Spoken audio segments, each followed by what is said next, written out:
इस वीडियो में Hindi to English para translation trick बताएंगे जो कि 100% वर्किंग है और पूरी यूट्यूब पे सर्च कर लिए, किसी ने ये ट्रिक अभी तक नहीं बताई है।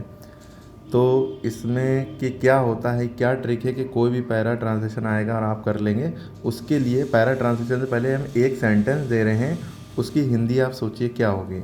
जैसे उसका मेरे अलावा कोई नहीं है। हालांकि ये डायलॉग टाइटैनिक मूवी का है और इसका हिंदी ट्रांसलेशन आप क्या बनाते हैं? बहुत से बच्चे यही बनाते हैं कि ही और उसका का मतलब यहाँ पे पता नहीं चल रहा है बॉय है कि गर्ल है, तो इसलिए ही या शी दोनों लगा सकते हैं। इन दोनों में से एक मतलब ही या she has no one but me या एक्सेप्ट मी, यही लिखते बहुत से बच्चे। तो हम जो समझाने जा रहे हैं इसके पीछे की लॉजिक ये है कि बात ये ही है लेकिन इसको 10 तरीके से लिखा जा सकता है, बस यही लॉजिक है।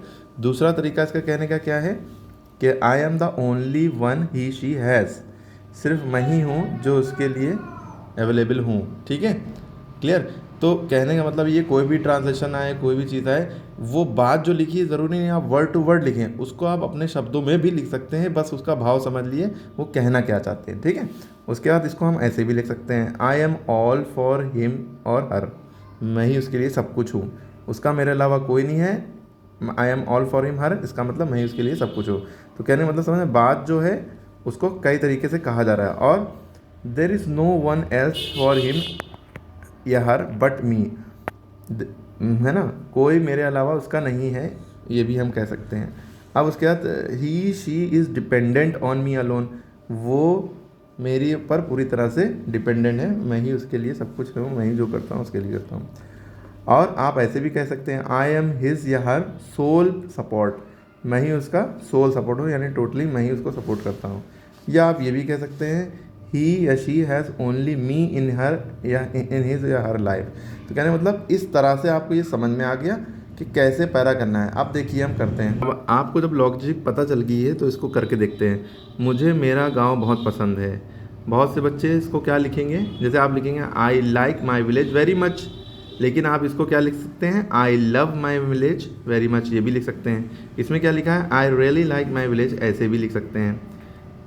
ठीक है, और आप आई लव माई विलेज भी इसकी जगह लिख सकते हैं। तो ज़रूरी नहीं आप वर्ड टू वर्ड लिखें। उसके बाद यहाँ के लोगों में बड़ा अपनापन है, तो आप लिखेंगे people here are very friendly. Friendly माने दोस्ताना मिजाज, अपनापन होना। इसको भी आप अपने दूसरे शब्दों में लिख सकते हैं। मेरे गांव में कारखाने नहीं है इसलिए यहाँ प्रदूषण नहीं होता है, यही नहीं है। There are no factories, factories माने कारखाने, there are no factories in my village so there is no pollution. अब इन्होंने इस बात को ऐसे लिखा है, हमने इस बात को ऐसे लिखा है, हम लिख सकते हैं my village has no factories therefore it has no pollution. मेरे गांव में कोई फैक्ट्रीज नहीं है, देयर फॉर यानी इसलिए यहाँ पे कोई पोल्यूशन नहीं है। ठीक, इसके बाद क्या है, मुझे अपने गांव का मंदिर, फलों के बगीचे एवं हरे भरे खेत बहुत याद आते हैं।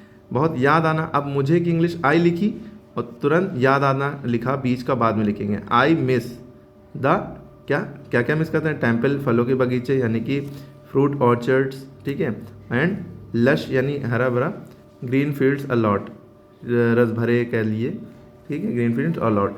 तो कहने मतलब इस तरह से हुआ। ठीक, मुझे याद आते हैं तो आई रिमेंबर भी लिख सकते हैं। ठीक है, इस तरह से भी लिख सकते हैं, मतलब कई तरह से चीज़ें लिख सकते हैं, गलत नहीं होगा। छोड़िएगा नहीं, जो समझ में आए अपने शब्दों में लिखिए, भाव पूरा समझ लिए, फिर अपने शब्दों में उसका भाव समझ के अपने हिसाब से लिखिए। अब ये सब ट्रांसलेशन है, लिखिए इसमें, दूसरे उसमें है, आप अपने शब्दों में लिखिए। और ये ना सोचिए कि यही आएंगे, आए कुछ भी, आप अपने शब्दों में लिखिएगा। Okay, clear. ज़रूरी नहीं टू द पॉइंट यही लैंग्वेज लिखें आप। ओके, आप अपने शब्दों में लिख के देखिए पॉज करके कि क्या है। ओके, सारे एक बार पढ़ लिएगा ज़रूर, इससे आपको एक आइडिया आ जाता है। ये प्रयागराज वाला ज़्यादा इंपॉर्टेंट है। ठीक है, सारे पॉज करके देख लीजिए। ओके, पॉज करके आप करिए अपने शब्दों में।